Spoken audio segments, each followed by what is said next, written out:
Bueno, ahí quedo guardando, supongo que en algún momento guardará. Bueno, a ver, me organizo un poco. Vamos a empezar por el examen.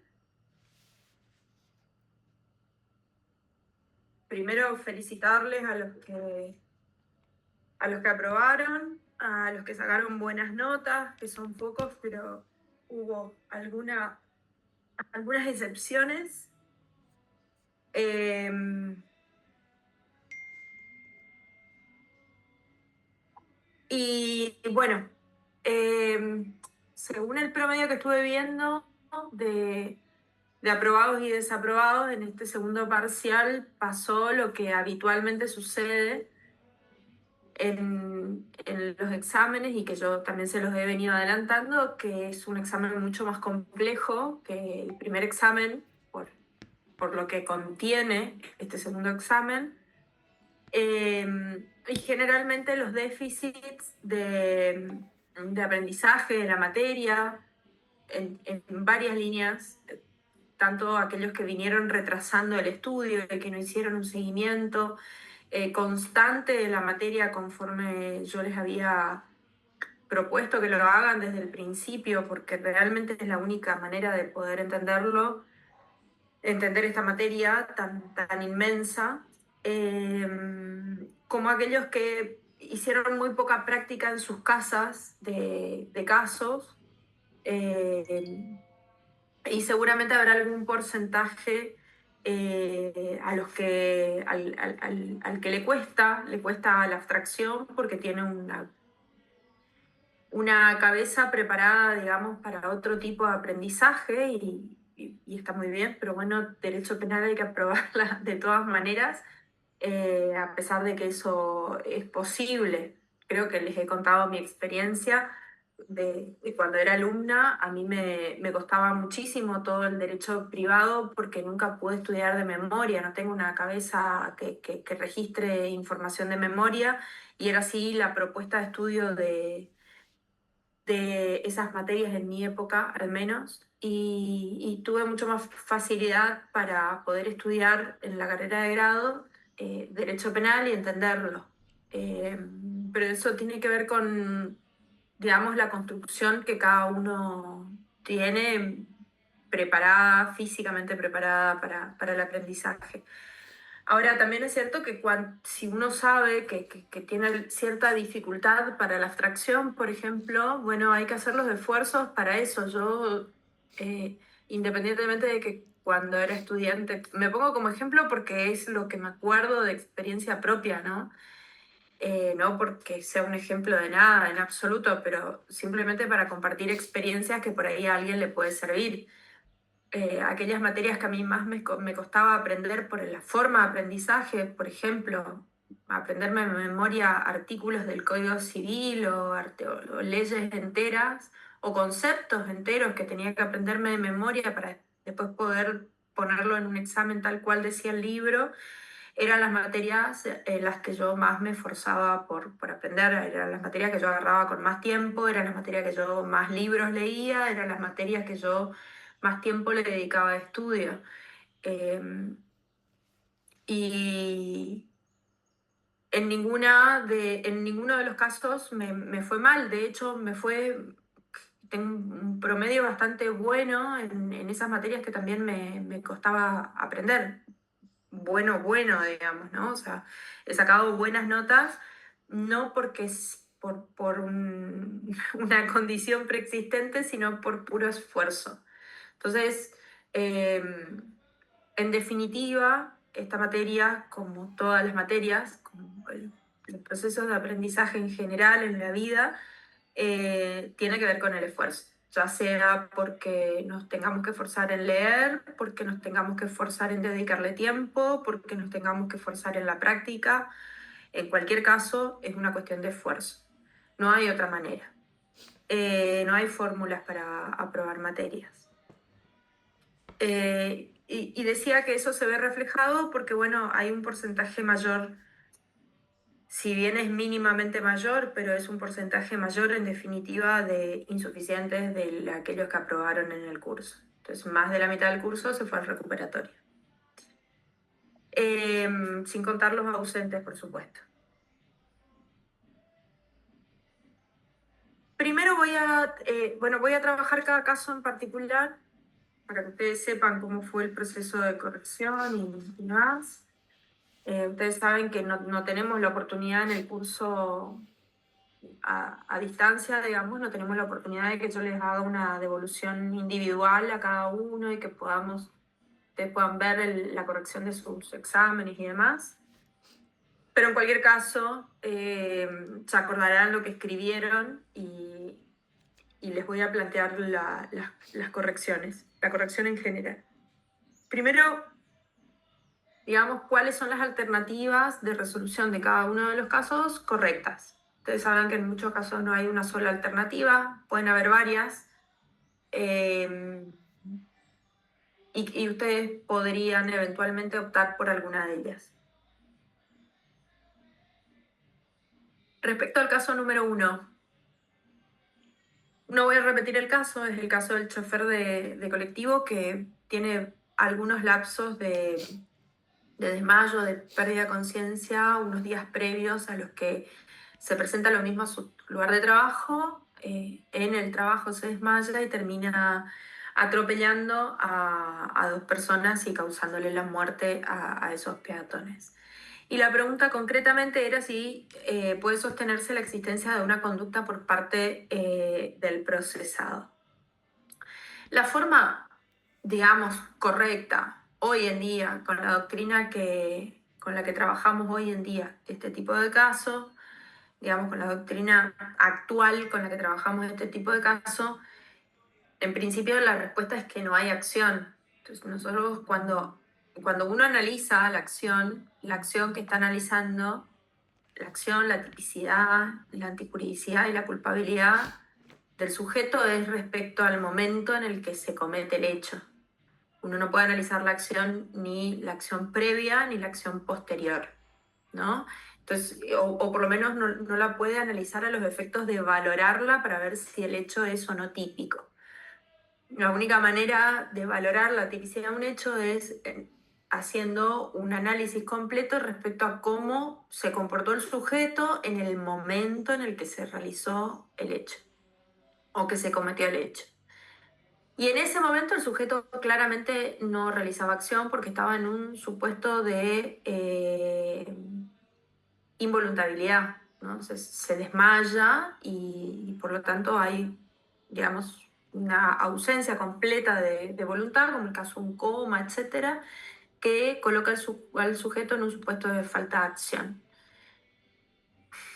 Si bien eso es así y esa es la respuesta correcta, también es cierto que la doctrina de las últimas décadas ha venido trabajando una mejora de una teoría que se aplicaba anteriormente que se llamaba actio liberi causa.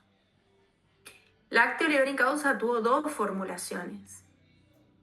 Una formulación muy antigua que se descartó completamente de la doctrina es que si en el momento en que el sujeto realiza el hecho está en un supuesto de falta de acción, como es el caso, yo podría analizar el comportamiento previo al sujeto.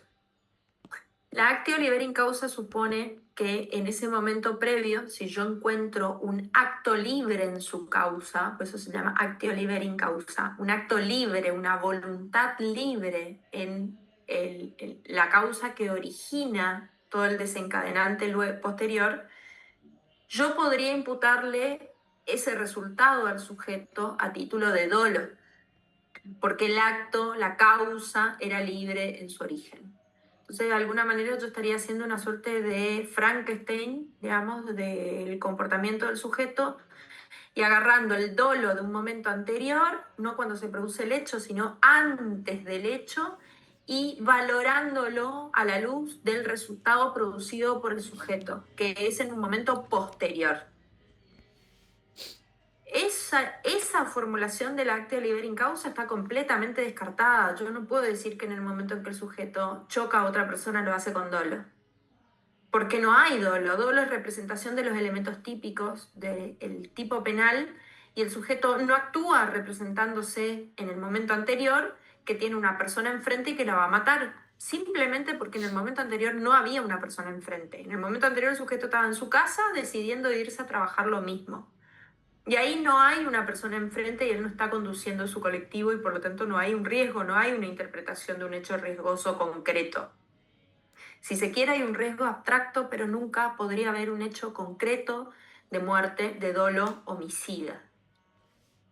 Entonces lo que dice la doctrina en la actualidad es que en ese momento anterior, claro, yo nunca voy a encontrar un dolo. Porque, insisto, si dolo es representación de los elementos objetivos del tipo penal que se comete en el momento previo no hay dolo. Pero lo que sí podría haber es un acto negligente. Entonces, que el sujeto en ese momento previo, conociendo que está en una situación de padecimiento físico y que la conducta que él va a asumir posteriormente es una conducta que requiere que él tenga sus condiciones físicas, motrices, etcétera, en condiciones, porque si no es una conducta generadora de un riesgo muy elevado, el sujeto lo mismo decide hacerlo. Eso quiere decir que en el momento previo, insisto, nunca puede haber dolor, pero sí puede haber un comportamiento negligente. Y entonces yo sí podría decir que no hay acción en el momento en que se produce el hecho, pero yo puedo volver al momento anterior y si descubro que el sujeto sabía en ese momento anterior que él estaba padeciendo esto, como en este caso puntualmente lo sabía, y lo mismo decide asumir el comportamiento, elevando la cantidad de riesgo, eso es un comportamiento negligente. De modo que si yo encuentro el tipo culposo aplicable al caso, podría hacerlo responsable al sujeto por el hecho negligente, que en este caso existe el tipo culposo desde el artículo 84 del Código Penal, porque estamos hablando de un homicidio. Esa es la respuesta correcta completa. ¿Está? ¿Qué hicieron mal? Cosas que me acuerdo que hicieron mal, son muchos exámenes, no voy a poder puntualizar todos, pero en líneas generales, lo que, digamos, la forma más común de resolver mal el caso fue identificar que el sujeto estaba en un supuesto de falta de acción, efectivamente, pero cuando tienen que analizar el momento previo, le imputan un hecho doloso por aquella configuración clásica de la actio liberi causa. Y eso está mal. Entonces, la forma correcta debió ser imputable en el momento previo, pero por un hecho culposo, no por un hecho doloso. ¿Está?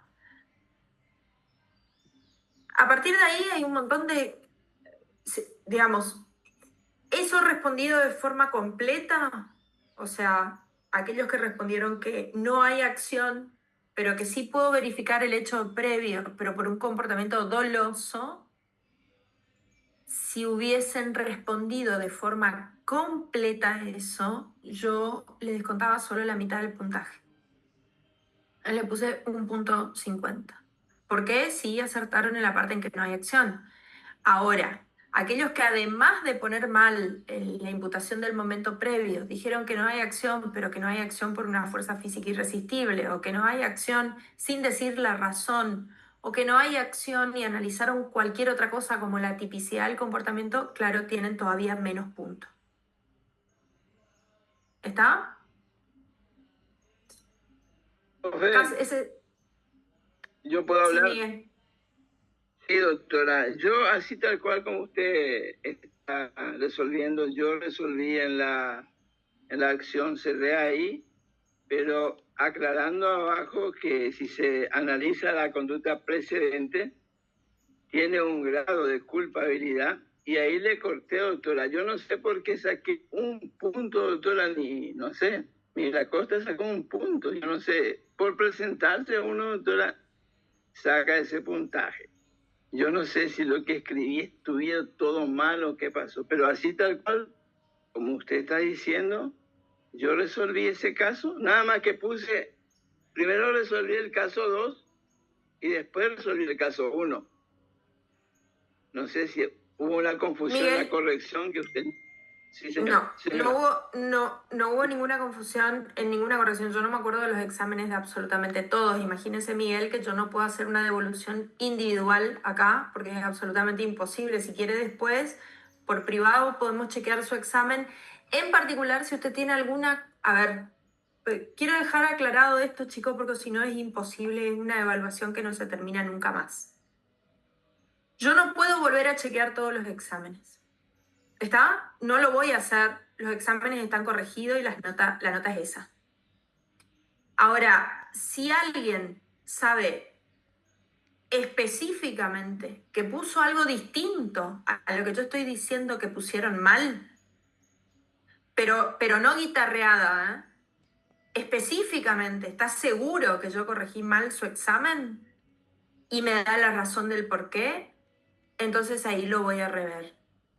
Porque si no, yo termino de hacer la devolución acá y lo que va a suceder es que todos me van a escribir y me van a decir, profe, ¿puedo volver a ver mi examen? Porque yo creo que dije lo mismo que usted dijo en el Zoom. Y no, yo no puedo volver a corregir todos los exámenes, chicos. La nota ya está. O sea, es absolutamente imposible. Digamos. Está bien, doctora, Yo sé... disculpe. Perdón, no, Miguel, no hay problema. Yo no tengo problema de aclarar estas cuestiones, pero quiero que entiendan cómo funciona esto, porque si no, parece un acto autoritario de mi parte. Y yo trato de ser lo menos autoritaria posible en el formato del curso que tenemos. Yo no puedo volver a corregir todos los exámenes, insisto, porque es una pérdida de tiempo para ustedes y para mí. Ustedes hoy tienen que empezar a estudiar para el recuperatorio. Entonces yo no puedo volver sobre todos los exámenes. No podemos dejar abierta la corrección de los exámenes de forma indefinida. En segundo lugar, de la misma manera que seguramente les sucede a ustedes, que tienen una vida, yo tengo otros 3 cursos de 120 y 80 exámenes para corregir. Yo tengo que seguir trabajando y aparte de la profesión y de mi vida, digamos, ¿no? Entonces, insisto, no puedo dejar abierto eso. Y por último, 2 cosas. Yo hago toda esta devolución que les hago por Zoom respecto a lo que puedo, porque en el curso presencial, si esto fuera un curso presencial y estuviéramos todos sentados en una misma aula, donde también yo hago una devolución y les doy una última oportunidad para que ustedes puedan recurrir la nota del examen, yo les entregaría los exámenes a ustedes mientras yo estoy haciendo la devolución y de esa manera es más sencillo. Pero no tenemos esa oportunidad en este curso virtual, a pesar de lo que trato de todas maneras abrir una ventana de devoluciones para que ustedes vean que no es un acto autoritario, en mi caso al menos, la corrección de los exámenes, que si ustedes tienen fundamentos reales, concretos, entonces yo sé que hice bien el examen y me dan la razón del por qué yo vuelvo a la corrección del examen y revemos la nota, no hay ningún problema en caso de que eso es posible. Y por último, está el elemento de confianza de ustedes respecto a mí.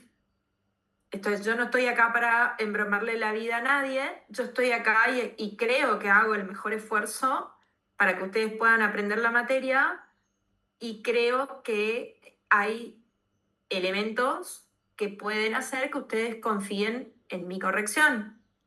No solo porque yo estoy al frente de un curso, sino porque entiendo que después de casi 9 meses de que estamos trabajando juntos, ustedes saben que en mi caso la idea no es hacerle mal a nadie, por el contrario, es que ustedes aprendan la materia. A mí no me interesa ni salvar a nadie en particular, ni soltarle la mano a nadie en particular, digamos. Cuando nosotros empezamos el curso, yo les dije, es una materia muy compleja, aquellos que son recursantes lo saben, es una materia que no se aprueba sin esfuerzo, y en el medio del curso doy lo mejor que puedo dar para que ustedes puedan aprender la materia. ¿Está? Entonces, tenemos que encontrar alguna forma de convención entre todos de que ahora vamos a cerrar la discusión de los exámenes, salvo, insisto, que hayan elementos específicos, no generales, yo creo que hice bien, sino específicos en los que ustedes puedan hacer una apelación fundamentada de la resolución de la nota que les puse en el examen. Esto es como cuando un juez dicta una sentencia en contra de una persona. Bueno, para que yo poder ir al Tribunal Superior, tengo que dar fundamentos específicos. No puedo decir no estoy de acuerdo con la sentencia, señor juez, porque claro, nadie va a estar de acuerdo con una sentencia condenatoria en su contra. Ahora, para poder recurrir e ir al Tribunal Superior, yo tengo que dar unas razones bien específicas de por qué esa sentencia está mal hecha. En esa medida, yo reveo el examen, no tengo ningún problema. ¿Ok? Diana. Buenas tardes, doctora. Le quería consultar, creo que en el caso decía se trataba de desmayo, pero yo lo resolví, en mi caso particular, lo relacioné como en el ejemplo que usted había dado en clases de una epilepsia. ¿Ahí está el error? No. Porque por eso lo tomé yo como yo una no fuerza desconté. física irresistible Sí, interna. pero yo no desconté, Pero no desconté punto, Diana, porque se hayan equivocado sobre la causal salvo que hayan dicho una barbaridad como una fuerza física irresistible externa, digamos, que ahí sí Claro. claramente no tiene nada que ver. Pero si son cosas tan pequeñas, digamos, que de última podríamos discutir esas cuestiones, yo no descuento punto por eso. Claro, porque yo, o sea, quiero saber si no estoy errada nomás, por ejemplo, todo lo que tenga que ver con la involuntabilidad, lo consideraba al sueño profundo, al estado de coma, a cuando uno se embriaga con alcohol y maneja Es así. que en los casos, claro, en los casos de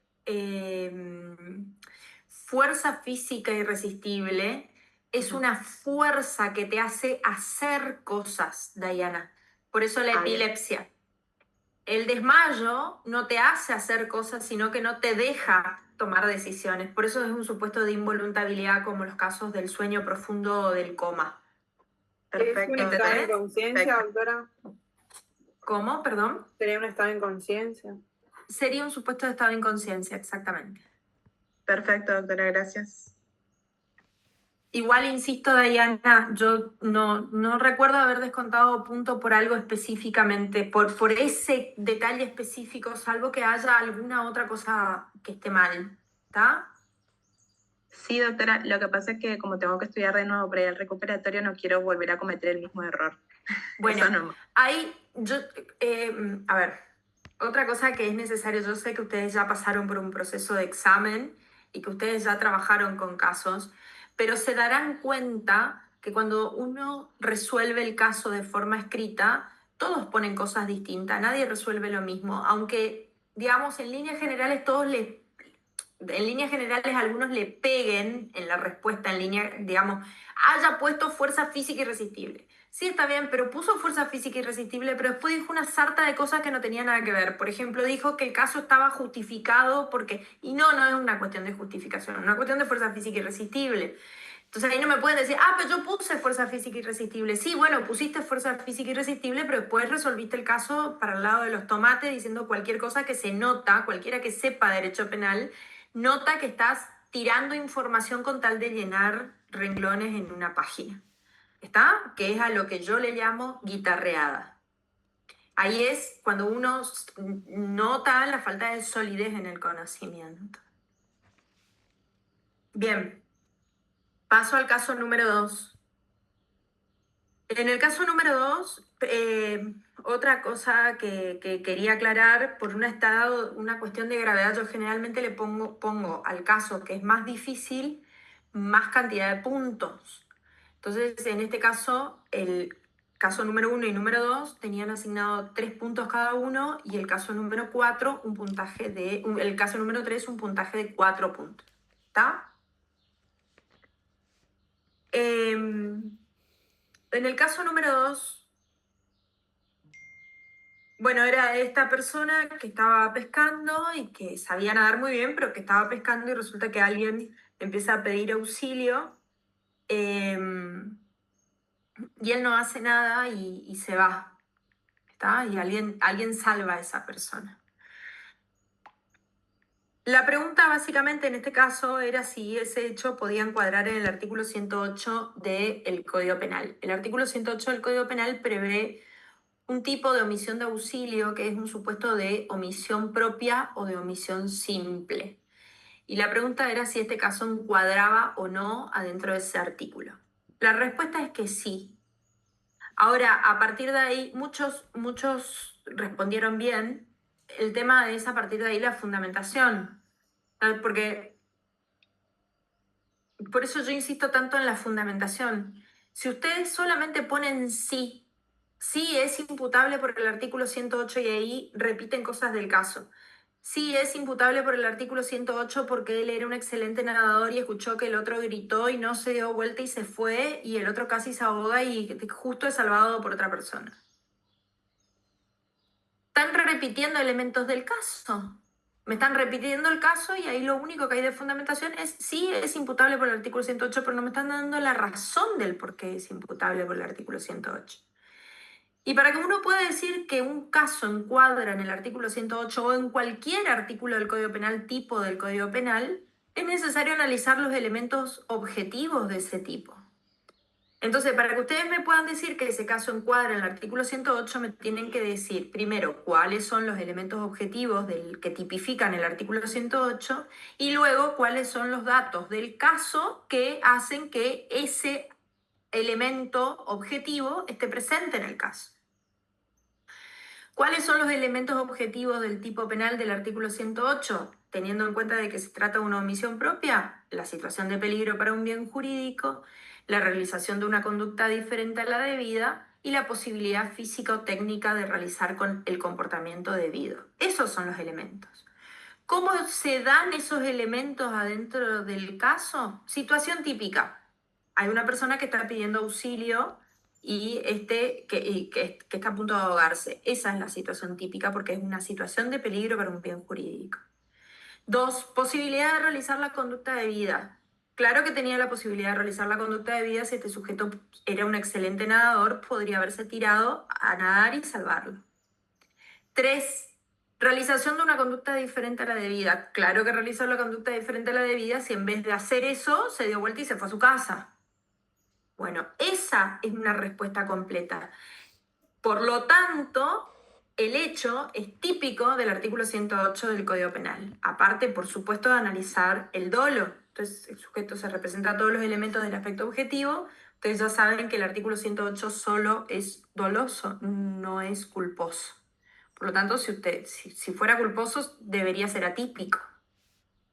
Cosa que muchos dijeron, que la conducta es negligente. Y si fuera negligente, debería ser atípica, porque el artículo 108 solamente está regulado en su forma dolosa.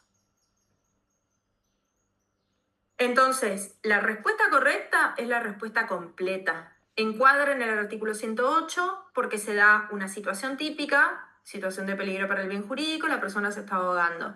Porque el sujeto realiza una conducta diferente a la debida, el ordenamiento jurídico le impone realizar el salvamento, una conducta de salvamento, y él decide irse a su casa. Posibilidad física de realizar la conducta debida, sí tenía la posibilidad física porque era un excelente nadador. Por lo tanto, es típica del artículo 108 y, por supuesto, hay dolo. A aquellos que les faltó algo de toda esa respuesta, que es la gran mayoría del curso, van a tener menos cantidad de puntaje que lo que le corresponde. Es un caso que ustedes ven claramente que está dividido en 2 preguntas. Por lo tanto, si el caso total vale 3 puntos, a esta primera parte de la pregunta se le asigna 1,50. Aquellos que respondieron perfectamente bien toda esta primera parte tienen 1,50, los que respondieron menos tienen, o algunas cosas mal, van teniendo menos cantidad de puntos. La segunda parte del caso lo forma la pregunta B de la consigna. La pregunta B dice, ¿cómo hubiese calificado la conducta de Abelardo si Carlos hubiese muerto ahogado?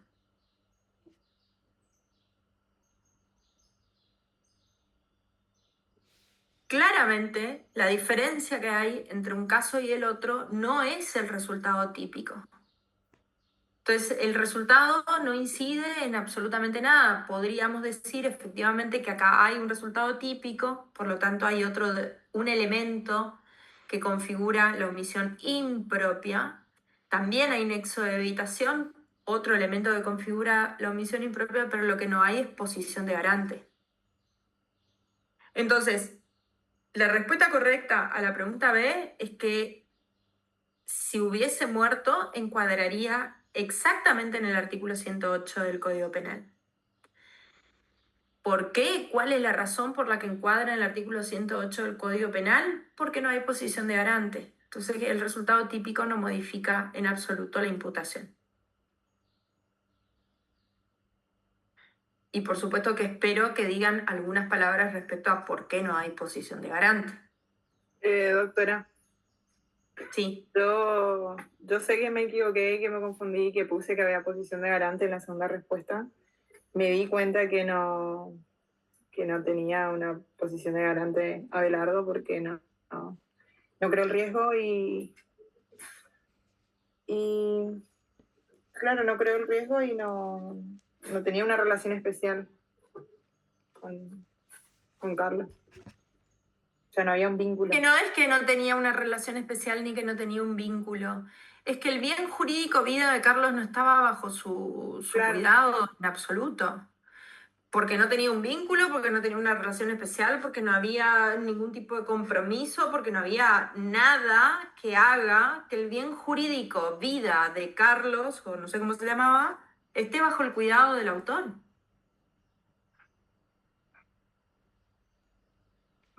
No es solo el vínculo, ¿eh? Porque o si no, los únicos que tendrían deberes de garante serían los padres o los hijos respecto a los padres. Y no, un tercero también puede tener deber de garantía. Pero para que ese tercero tenga deber de garantía, en el caso concreto, el bien jurídico lesionado tenía que estar bajo su cuidado.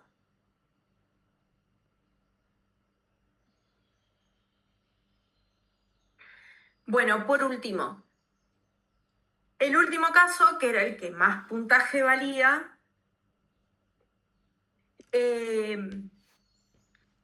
tenía que ver con un supuesto en el que era bastante claro, digamos, el caso, no había mucho que analizar respecto al caso, porque una persona provocaba a la otra, esa otra persona agredía al provocador y el provocador se defendía. Y la pregunta concretamente era si, digamos, en qué supuesto encuadraría el comportamiento de aquel sujeto que se está defendiendo. Y ahí hay algunas cosas. Primero voy a decir lo que está bien y después voy a decir algunas cosas que analizaron mal. La única posibilidad de encuadre dentro de las tres opciones que le daba el caso número 3 era en el estado de necesidad exculpante. ¿Por qué encuadra dentro de un estado de necesidad exculpante? Bueno, la respuesta al por qué encuadra dentro de un estado de necesidad exculpante y no encuadra en ninguna de las otras dos tiene que ver con por qué no encuadra en ninguna de las otras dos. Sobre todo en los supuestos justificantes. Porque acuérdense que ustedes llegan a un estado de necesidad exculpante después de haber pasado por una antijuridicidad. Y ahí tenemos que ver por qué no es legítimo, o sea, por qué no estaba justificado ese comportamiento. Y en realidad en el caso hay una agresión, claramente hay una agresión, hay una defensa. Lo que pasa es que esa defensa no puede encuadrar adentro de una legítima defensa o de una causa de justificación cualquiera, porque en el caso hay una provocación suficiente de esa agresión previa. Esa provocación suficiente es la que saca al comportamiento del ámbito de la justificación. No puedo aplicar ni legítima defensa ni estado de necesidad justificante por la misma razón. Algunos dijeron que no hay estado de necesidad justificante porque no hay diferencia de males. Pero ¿cómo no va a haber diferencia de males si a mí me están amenazando la vida y yo causo lesiones? Inclusive desde el punto de vista del derecho penal solo hay diferencia de males. Acá el problema no era la diferencia de males, acá el problema es que producto de mi provocación suficiente, yo no puedo actuar legítimamente, ni en una legítima defensa, ni en un estado de necesidad justificante, porque las dos causas de justificación tienen el requisito negativo de la falta de provocación suficiente o su hermano, digamos, del estado de necesidad justificante que se llama provocación del mal, ¿no? O no extrañeza, digamos, del mal. En cualquiera de los dos casos, como el sujeto provoca la situación, entonces no puede actuar nunca de forma legítima. Y exceso en la legítima defensa no hay porque no tiene que ver con la cantidad, ni con la cantidad, ni con el límite temporal, ni con la cantidad de defensa que se ejerce, sino que es un dato muy concreto que es la provocación suficiente lo que hace que yo no pueda aplicar el exceso. Porque para los límites del exceso la defensa estuvo bien hecha. El sujeto se defiende cuando hay una agresión actual, mientras la agresión es actual, y se defiende de forma racional. La pucha, están por afectar mi vida y yo le causo lesiones a la otra persona. Es absolutamente racional mi defensa. Entonces, no hay un problema de exceso. Hay un problema, sí, de, digamos, un elemento que me saca de la legitimidad y me coloca dentro del estado de necesidad culpante. Y por supuesto que se dan todo el resto de los requisitos del estado de necesidad culpante. Algunos dijeron legítima defensa imperfecta, está muy bien, es un supuesto de legítima defensa imperfecta o de estado de necesidad culpante porque a los efectos de la nomenclatura, digamos, del caso es lo mismo, son las dos la misma situación. Bueno, acá hubo una variopinta clasificación de cosas que hicieron mal, ¿no? Desde haber resuelto mal porque dijeron que era o una legítima defensa, o un exceso, perdón, en la legítima defensa o un estado de necesidad justificante, hasta las razones por las que dijeron que había un exceso, un estado de necesidad culpante. Por ejemplo, como les dije hoy, aquellos que dijeron que hay estado de necesidad culpante porque no hay diferencia de males, lo que no es real. ¿Está? Entonces, a medida de ahí fui quitándole, por supuesto, valor a la respuesta. Y con la aclaración de que para que esta respuesta esté completa tienen que decir también por qué no era una causa, un estado de necesidad justificante o por qué no era un exceso en la causa de justificación. Tanto es así que en la última parte, por si no lo recuerdan, y lo resalté me tomé el trabajo de resaltarlo con negrita para que ustedes puedan verlo bien, dice: seleccione entre las siguientes alternativas que se señalan la respuesta que en su opinión es la aplicable al caso, fundamentando su elección y señalando cuál es la razón por la que las alternativas no elegidas no son correctas. ¿Está? Entonces la respuesta completa al caso es: esto encuadra en tal lugar y por qué no encuadra en estas otras dos alternativas. Que eso es lo que le dije hoy. Bueno,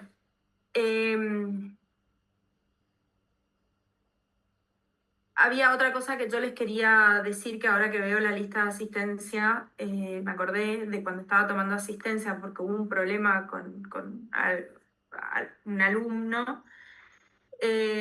Yo cuando tomo la asistencia se la toma a todos los que fueron los que se inscribieron desde el principio, porque así me aparece a mí en el SIU. El SIU no descarta a personas que fueron perdiendo el curso a medida que fuimos avanzando en el curso. Entonces yo tengo que volver a tomar la asistencia completa de todos los que se inscribieron desde el principio de año. Eso no quiere decir que todos estén en situación regular, ¿sí?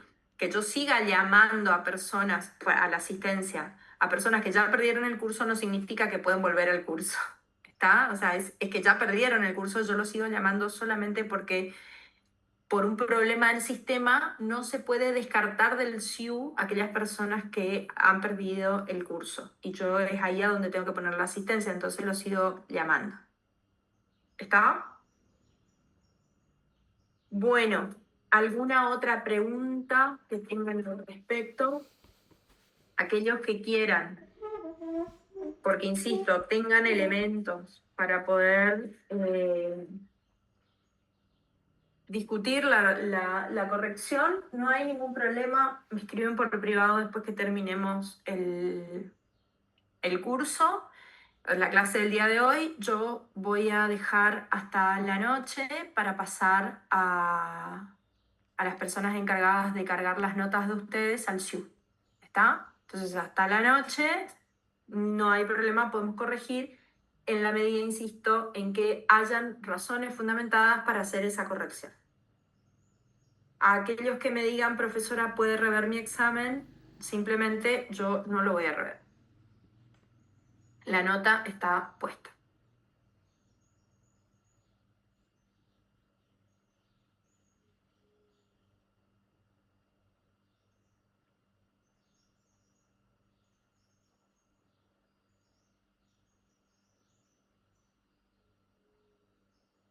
Esto no quiere decir que ustedes quedan con la palabra impedida, ¿eh? O sea, pueden hablar, no se angustien y no hagan que me angustie yo, pues no les estoy diciendo no, cállense la boca y no hablen más, al contrario.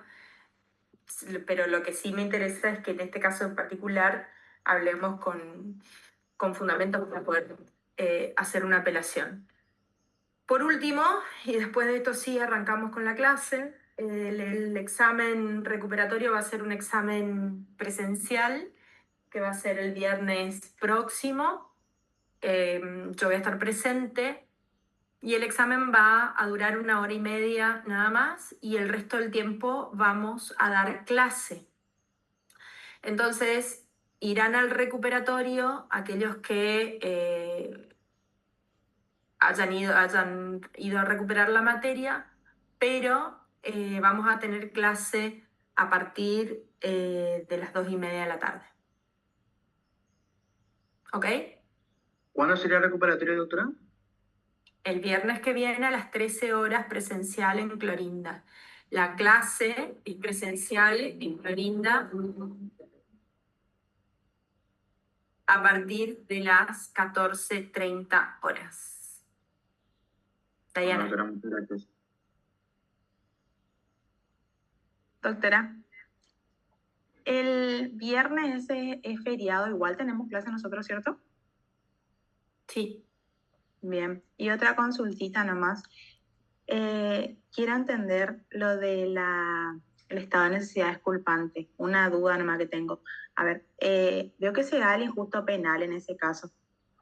Y lo que en la parte de la culpabilidad es lo que la persona que se defendió, digamos, o sea, que también hizo las lesiones, en esa parte es lo que, por eso se llama exculpante, o sea, no es culpable por esa razón. ¿Así sería? Exactamente, o sea, se elimina la culpabilidad, queda O un sea, injusto hacia penal, grandes rasgos nomás.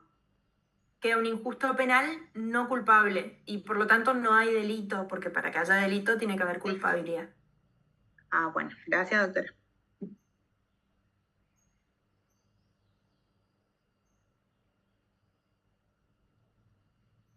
Bueno, ¿no hay más preguntas?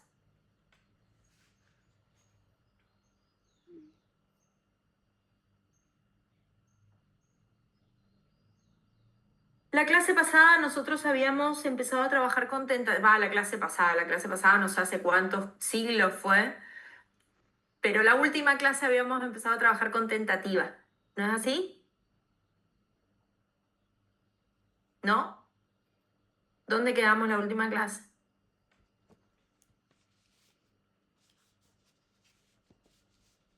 Bueno, a ver, pasó el examen. Agarren de nuevo los apuntes.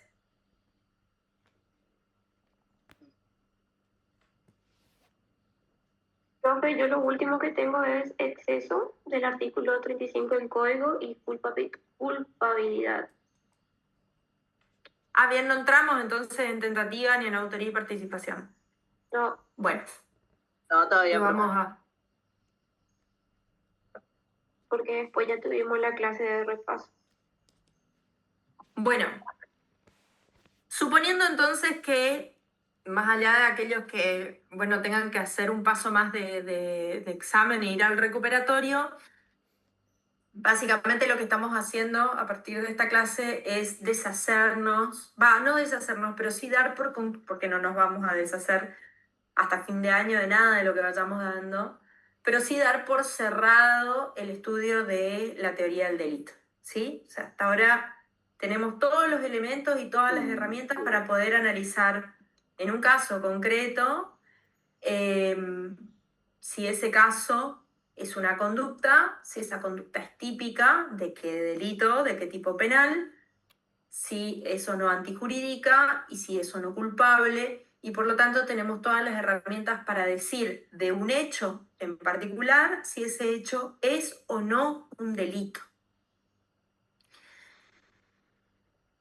Y eso es cierto, pero todavía nos falta un último tramo de estudiar para ver algunas situaciones que son un poco más complejas de lo que habitualmente trabajamos. Entonces, sabemos nosotros analizar qué es un delito, pero generalmente es a la luz de un hecho muy sencillo, en la que generalmente interviene una sola persona que comete un solo hecho, porque por ejemplo agarra su arma de fuego y dispara contra otra persona o no auxilia a una persona que se está ahogando, etc. Y entonces generalmente nosotros todos los casos que vinimos trabajando para aprender la teoría del delito son casos en los que hay un solo autor, una sola víctima y un solo delito. Que aparte generalmente, salvo los casos que estudiamos como error de tipo al revés, pero generalmente son hechos que se consuman, entonces hay un resultado típico. Ahora, lo que vamos a estudiar a partir de ahora son 3 situaciones que, digamos, nos van a complicar todavía un poco más todo esto que vimos hasta recién. Porque podría ser, en primer lugar, que el hecho no lo cometa una sola persona, sino lo cometa una multiplicidad de personas. Y cada uno de ellos con roles diferentes o no, eventualmente vamos a ver también esas alternativas. Entonces allí vamos a estudiar todo lo que tiene que ver con participación de personas en un hecho, más específicamente lo van a encontrar en el programa como autoría y participación criminal. Entonces vamos a tener que, en el caso de que sean varias las personas que participen en la comisión de un delito en particular, vamos a tener que ver la responsabilidad de cada uno de ellos. ¿Está? No todos necesariamente van a tener la misma cantidad de responsabilidad, no todos sus comportamientos van a tener el mismo disvalor y por lo tanto podría ser de que no a todos le corresponda la misma cantidad de pena. Para saber todo eso vamos a tener que estudiar distintas categorías que tienen que ver con la autoría y la participación criminal. También vamos a ver qué pasa cuando un hecho queda en grado de tentativa. Entonces, cuando ese resultado, que son los hechos que generalmente los estudiamos, ese resultado típico no está presente en el caso, cuáles son las razones por las que no hay resultado típico y las distintas situaciones también de disvalor que puede darse, porque puede que no haya resultado típico por una multiplicidad de cosas. Puede que no haya resultado típico porque quise matar a una persona que ya estaba muerta, como es el caso que venimos dando de error de tipo, al revés, pero también puede ser que no haya matado a una persona porque la persona está viva, pero yo erré el disparo. Entonces la cantidad de riesgo que yo coloqué en una y otra situación es claramente muy distinta. Y por último, vamos a ver, a partir de ahí, una última situación compleja que vamos a ver es qué pasaría cuando la multiplicidad no tiene que ver con la cantidad de participaciones de personas en el hecho, sino con la cantidad de delitos que se cometen o con la cantidad de víctimas que hay en un caso. Y a eso vamos a llamar concurso de delitos. Vamos a ver que hay distintos tipos de concurso de delitos y un montón de situaciones, muchísimas situaciones que parecen ser concursos, pero que si yo aplico algunas reglas en particular, previamente a definir si hay o no concurso, voy a ver que en realidad son situaciones que se diluyen y que no llegan a ser concursos de delitos. Ese tema en particular, concurso de delitos o pluralidad de delitos, o de conductas típicas, es un tema bastante complejo de darlo porque generalmente requiere el manejo de las figuras típicas en particular. O sea, yo voy a saber perfectamente analizar distintos tipos de relaciones concursales que hay en el Código Penal recién cuando entienda bien cuáles son las figuras penales que hay en el Código Penal. Pero por lo menos vamos a tratar de trabajar con algunas reglas generales que nos van a ayudar después cuando terminemos parte especial para terminar de entender este tema. Ahora, también hay que tener en cuenta que todas estas cuestiones se pueden combinar. Entonces puede haber una multiplicidad de personas en el hecho y también puede haber una multiplicidad de figuras penales, y entre esas multiplicidad de figuras penales algunas pueden quedar en grado de tentativa y otras pueden quedar como hechos consumados. Entonces estas complejidades que vamos a estudiar pueden todas misturarse, digamos, ¿está? Pueden mezclarse en un hecho. Puede ser que el hecho sea cometido por una sola persona, pero que esa persona haya cometido una multiplicidad de delitos. También puede ser que sea una multiplicidad de personas cometiendo una multiplicidad de hechos. Y también puede ser que sea una multiplicidad de personas cometiendo una multiplicidad de hechos, que algunos queden en grado de tentativa y otros sean delitos consumados. Entonces, insisto, no son compartimentos aislados o estancos, son situaciones que luego, una vez que aprendamos de forma individual, en un caso en particular pueden estar mezcladas. En el próximo examen ustedes podrían tener un examen que mezcle esas situaciones, por ejemplo. Ahora, nada de lo que vayamos a estudiar en tentativa o con respecto a la tentativa, a la participación de personas en el hecho o a la concurrencia de figuras típicas, puede ser entendido sin un manejo absolutamente preciso, ¿sí? Aunque no diría de relojería porque están en una carrera de grado, pero por lo menos preciso de la teoría del delito. Porque todo el conocimiento que vamos a dar ahora se monta sobre lo que acabamos de cerrar como teoría del delito. Entonces yo no voy a volver a hablar de dolo, porque yo tengo que dar por sentado que ustedes saben lo que es dolo. Ahora, el dolo va a ser un elemento que vamos a estar discutiendo todo el tiempo en autoría y participación criminal y en tentativa. ¿Está? Yo no voy a volver a hablar de injusto penal y qué significa un injusto penal, pero sobre la idea de injusto penal vamos a estar volviendo todo el tiempo. Entonces, y así todo teoría del delito. ¿Está? Entonces, no supongan que cerramos y tiramos el candado al mar, digamos, de la teoría del delito y nunca más lo vamos a ver, porque no. El próximo examen, aquellos que no entendieron teoría del delito, yo les recomiendo que mañana, aunque no tengan que rendir el examen recuperatorio, empiecen a hacer un repaso de teoría del delito de forma paralela a los temas que van a venir. Porque, insisto, cuando lleguen allá tienen que manejar teoría del delito. Vamos a entrar por el tema de la tentativa.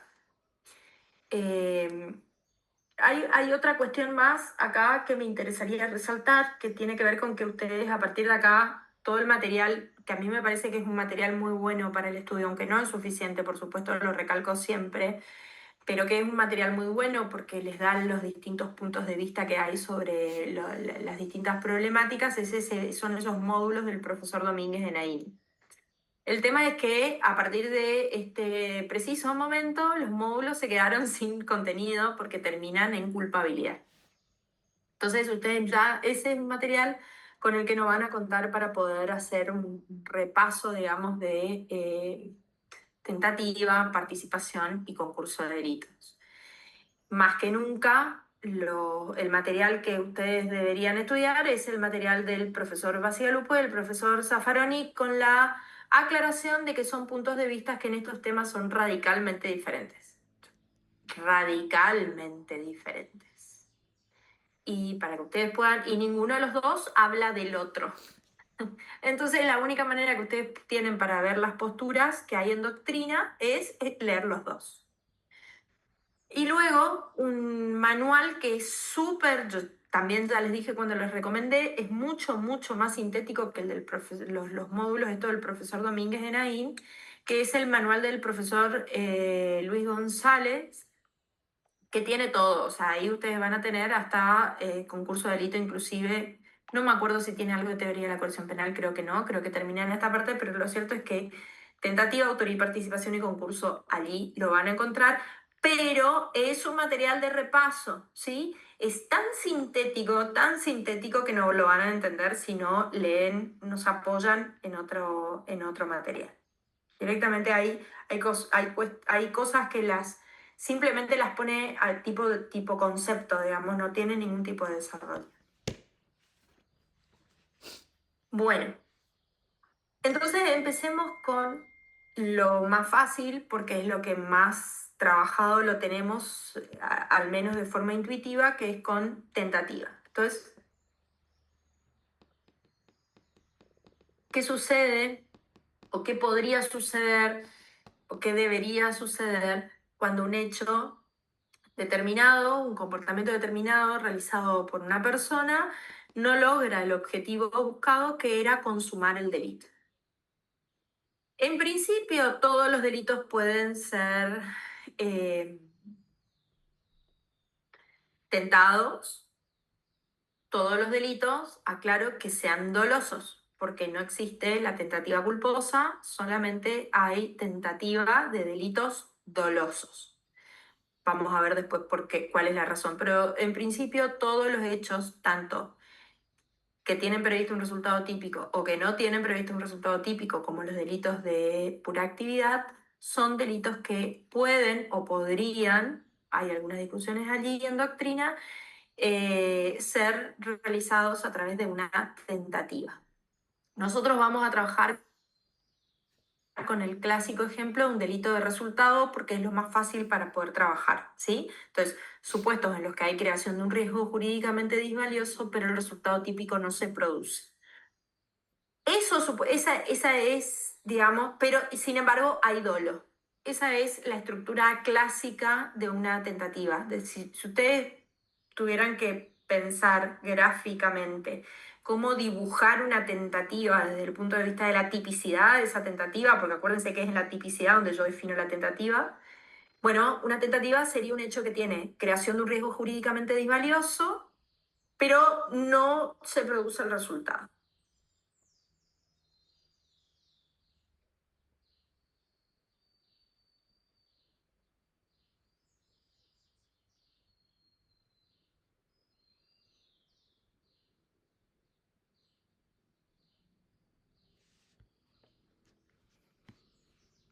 Ya sea que no se producen resultados alternativas. Pero en principio es un hecho en el que el autor quiere realizar un comportamiento determinado, delictivo, un delito determinado, pero por motivos ajenos a ese sujeto, el resultado típico no se produce.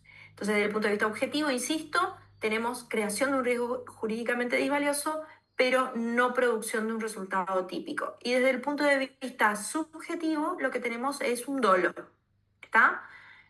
Porque, insisto, no hay tentativa sin dolo. La única tentativa posible es la del hecho, la que vamos a estudiar, y vamos a estudiar después por qué, si eso puede ser un delito o no, en fin. Yo ya me siento parte de esta silla en la que me arrastro. Creo que no paso en esta silla 4 horas al día, es todo lo que me pasó. Estoy todo el día acá moviéndome así de un lado para el otro, buscando algo, buscando.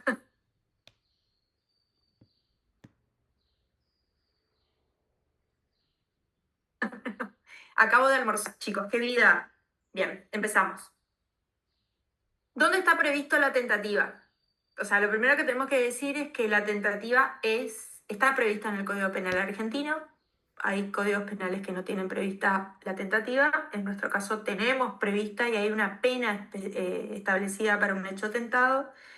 Y está prevista en el título cuarto, que dice tentativa, y abarca los artículos 42, 43 y 44.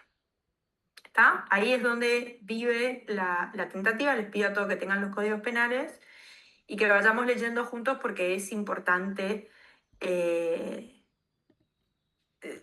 manejar, digamos, la herramienta normativa sobre la que vamos a estudiar. El Código Penal prevé en nuestro código, creo que les habré dicho alguna vez, el único, perdón, dicen que se tilda, ¿puede ser? ¿Me quedo en silencio? Sí, de a rato, profe, se Sí, congela. doctora, de a rato. ¿Puede repetir el artículo, profe? Los artículos de tentativa son 42, 43 y 44 y están en el título cuarto. A ver si me desconecto con internet. Por favor, interrúmpanme cuando me quedo tildada.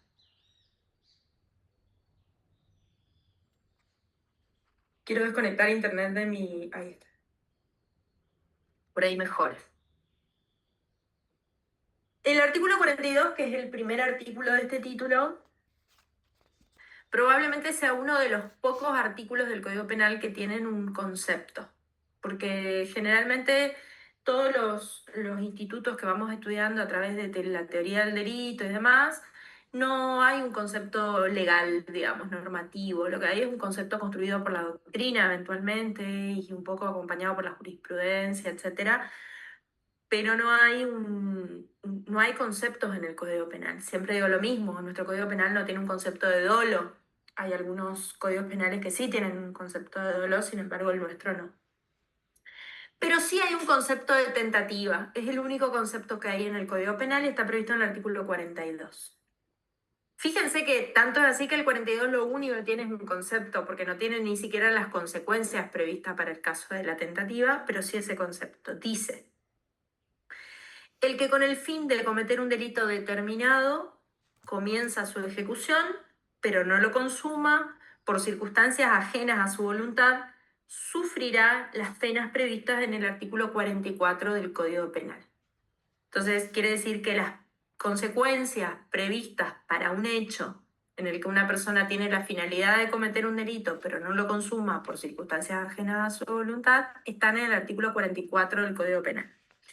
Después vamos a ver el artículo 44 del Código Penal cuando hablemos de clasificación de tentativa, porque eso nos va a ayudar. Van a ver que el artículo 44, a su vez, tiene distintas penas para distintas situaciones, lo que quiere decir que hay distintas situaciones que tenemos que valorar. ¿Está? Bien. Lo primero que hay que discutir debe ser uno de los puntos, así como las omisiones. La tentativa debe ser uno de los puntos más discutidos en la doctrina. Especialmente hay una discusión, hay una doble discusión. La primera discusión que hay en doctrina y que es un poco, está, digamos, irresoluble, por decirlo de alguna manera, es si es legítimo aplicarle una pena a un hecho tentado.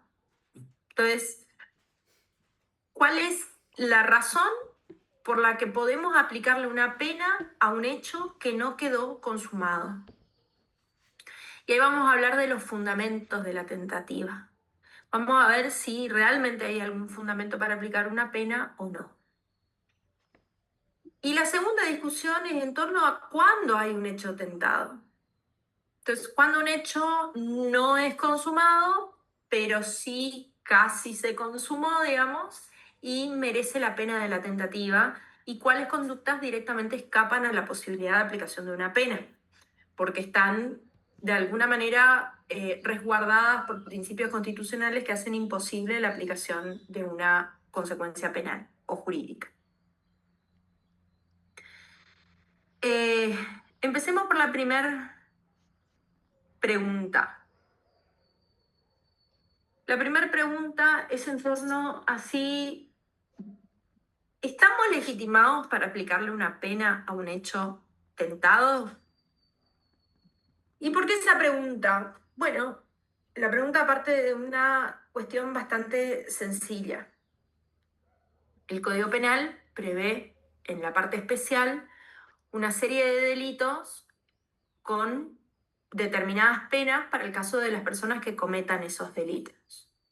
Ahora, lo que sucede con la tentativa es que el delito que está previsto en la parte especial no se comete.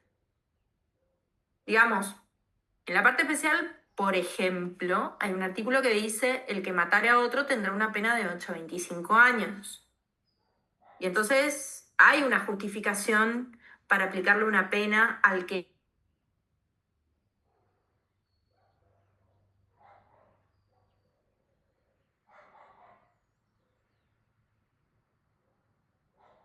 Se cortó, profe. ¿Se trabó? ¿O internet otra vez? No, se corta, la profe se le corta.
Ahora sí.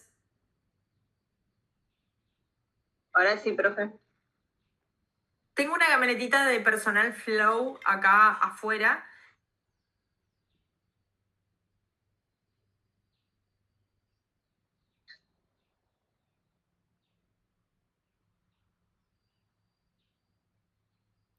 Se volvió a cortar.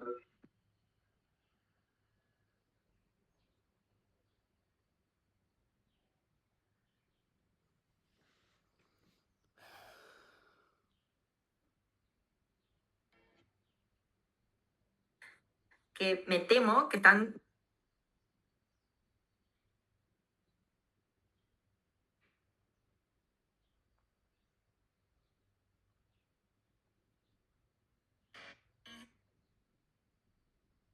Ahora sí. Sí, profe, se le cortó un rato. Bueno, espérenme un ratito, vamos a tomar un 5 minutos de recreo que me voy hasta abajo a pelearme con los de personal Flow que me están cortando internet y vuelvo. Espérenme ahí.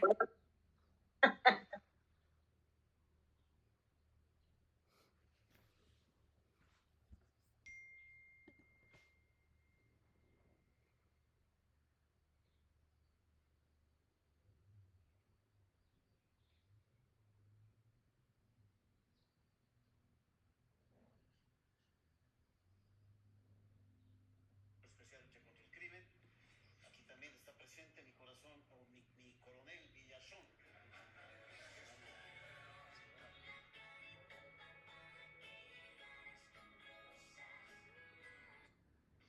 ¿Podemos hablar un segundo de los chicos? No, chicos, están en parcial. Chicos, ¿cómo andan? Somos de la agrupación Masa Madre. El cantero que está adelante lo vamos a estar pintando de azul. Si no están de acuerdo, nos chupan los 2 huevos, lo vamos a pintar de azul igual. ¿No están cansados que los profes sean unos ineptos que no saben enseñar, que les adoctrinan la cabeza? Chicos, estoy acá. Es un segundo, profe. Son basura. A ver si podemos juntar firmas, porque también vamos a hacer una copa de leche. No se puede fumar acá. Pero es de porro. Pega como patada de allanamiento. ¿Quiere un poco, profe? Vamos a hacer un torneo de fútbol el sábado con la agrupación. Pueden venir todos. Buenas, volví.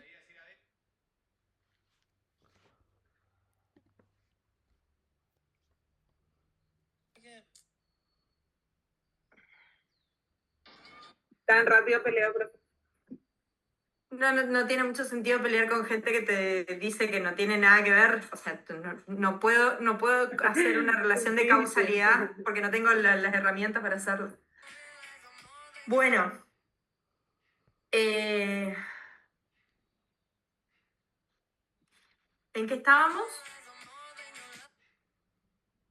Si estamos legitimados para aplicarle pena a un hecho tentado. Bien.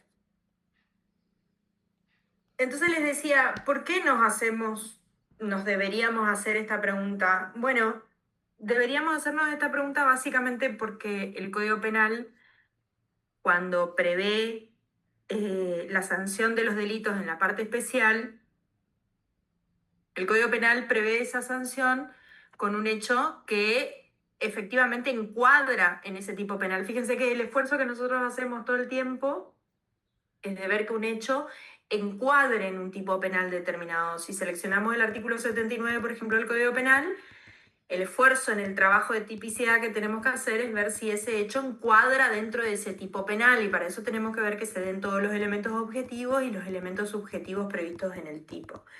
Pero lo que sucede con la tentativa es que el hecho no encuadra en ese tipo penal porque algo le falta. Entonces, es legítimo, o aparentemente es legítimo, la aplicación de una pena a un hecho en el que una persona mata a otro, porque ese hecho encuadra dentro del artículo 79 del Código Penal, que prevé la pena para aquel que matare a otro. Y aparte no solo es legítimo la aplicación de una pena, sino que es legítima la aplicación de esa pena, esa cantidad de pena. Pero ¿qué pasa cuando yo no logro matar a alguien o a quien creo que mato no es un otro del artículo 79 del Código Penal? O sea, no es una persona viva, una persona humana viva. ¿Puedo aplicarle, es legítimo aplicar una sanción penal o no para esos hechos que no encuadran? Bueno, tengo que encontrar alguna razón por la cual sí es legítimo. En principio, nuestro Código Penal prevé pena para casos así, donde el hecho no encuadra dentro del tipo penal porque simplemente no se configura la figura típica, esto es, no se completa el hecho típico. Sin embargo, como ustedes ven, en el capítulo 4, en el título 4, el artículo 42 y 44 prevén pena para casos así. Entonces, tenemos que encontrarle alguna fundamentación, porque si eso no tiene fundamentación, quiere decir que deberíamos declarar inconstitucional el artículo 44, 42 y no aplicar pena para casos de tentativa. A lo largo, independientemente de que es una discusión válida, la que hay que darse en torno a este instituto de la tentativa, también es cierto que generalmente se le aplica una pena, o la gran mayoría de los códigos penales le aplican una pena a un hecho tentado, y nos causaría bastante escozor como sociedad que no se le aplique pena a supuestos de tentativa. Digamos, históricamente tenemos una tradición jurídica en Occidente de aplicar pena a casos donde hay una tentativa.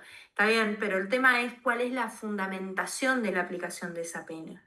Porque la única manera de que nosotros podamos ajustar un hecho disvalioso a un caso de tentativa es que nosotros encontremos una fundamentación correcta del hecho tentado. Hay varias formas de fundamentar o de legitimar la pena de la tentativa. Hay distintas teorías, estas teorías después comparten algunos fundamentos también con la autoría y la participación criminal, etc. Pero en principio podríamos hablar, como tradicionalmente se habla en el marco del derecho penal, de algunos criterios objetivos y algunos criterios subjetivos que intentan fundamentar la legitimidad de la aplicación de una pena a un hecho tentado, o sea, a un hecho que no consumó un delito. Los criterios objetivos, que por ejemplo en nuestro ordenamiento jurídico son sostenidos por el profesor Zaffaroni, entienden que la tentativa debe ser punible.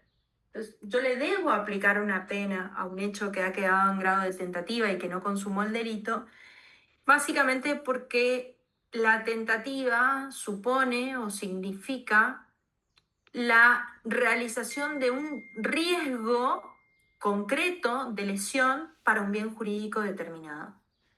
Aunque no haya logrado el objetivo de destruir o de lesionar el bien jurídico, el sujeto que realizó un acto de tentativa al menos lo puso frente a un peligro de lesión o de destrucción real a ese bien jurídico.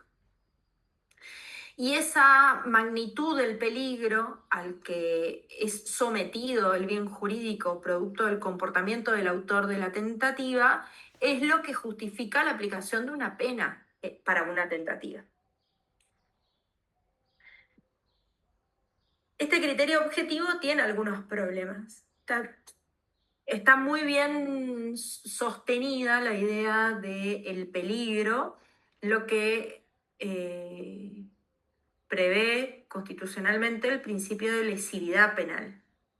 Porque claro, acuérdense que el principio de lesividad decía que solamente yo le puedo aplicar una pena a un comportamiento que haya destruido o que haya lesionado, por eso se llama principio de lesividad, que haya lesionado un bien jurídico o que haya puesto al menos frente a un peligro concreto de lesión a ese bien jurídico.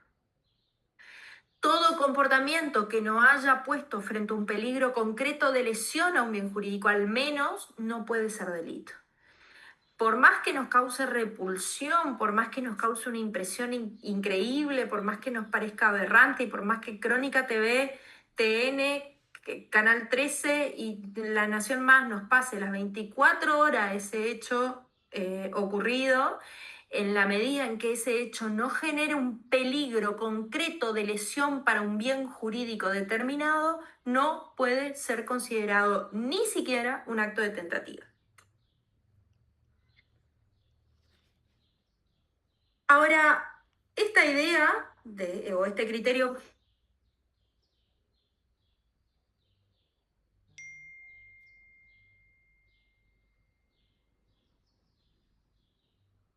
objetivo tiene algunos problemas.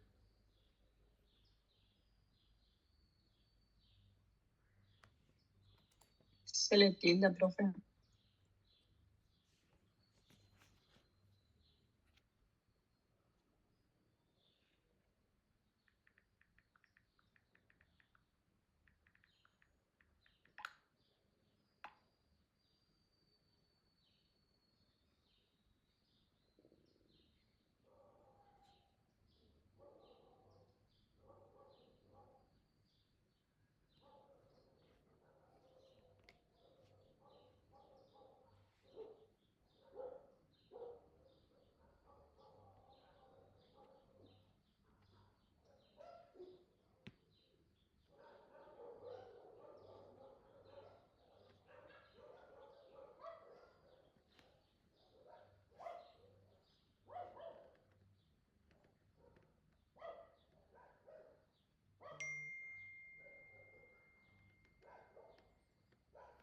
¿A dónde me quedé, chicos? Estoy perdiendo la paciencia de una manera que los chicos de personal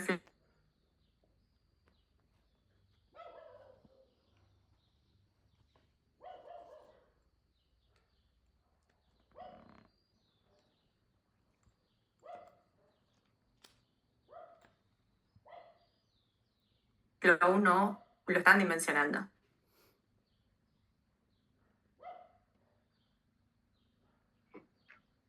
Profe, ¿me escucha? Ahí estamos.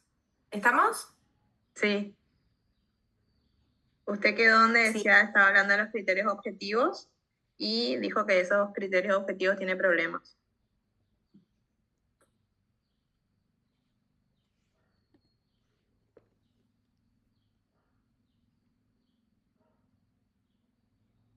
Estábamos hablando de la crítica del principio. ¿Me volví a tildar? Sí, Ah, no. profe, habla. Estábamos hablando de las críticas de las teorías. Bien.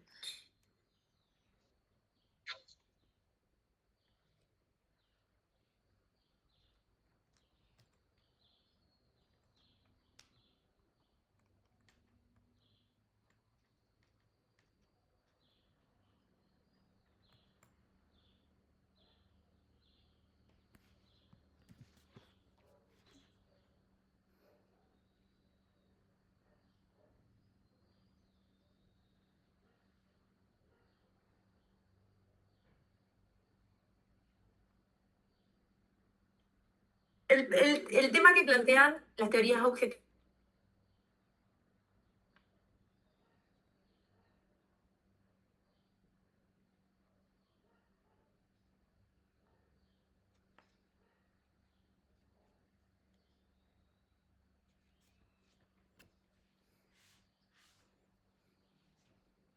Profe, si está hablando, no se le entiende nada porque se tilda.